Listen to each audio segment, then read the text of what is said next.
Missile ছুটতেছে ওরা, এই যে মিসাইল ছুটতেছে, পৃথিবীর সর্বপ্রথম মিসাইল আবিষ্কার করেছিলেন সাদ ইবনে আবি ওয়াক্কাস রাদিয়াল্লাহু আনহু। তার যখন তিনি বিজয় করতে গিয়েছেন আপনার রোমান সাম্রাজ্যে, তার বাহিনীতে খালিদ বিন ওয়ালিদ ছিলেন।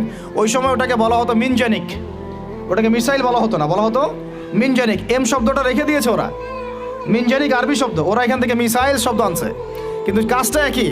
ওইটা দিয়ে রোমানদের ওই দেওয়াল দুর্গ ভেঙে দেওয়া হয়েছিল দূর থেকে।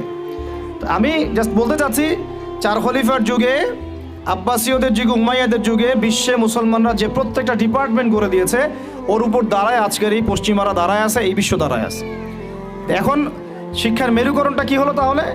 লাস্ট 220 বছরে শিক্ষাটাকে ভাগ করে ফেলা হলো, যে তোমরা যারা দাড়ি টুপিওয়ালা মানুষ, তোমরা যারা ইবাদত বন্দেগী করতে চাও, তোমরা পড়বা কোরআন এবং হাদিস, তোমরা পড়বা উসুল, ফিকহ ইত্যাদি ইত্যাদি।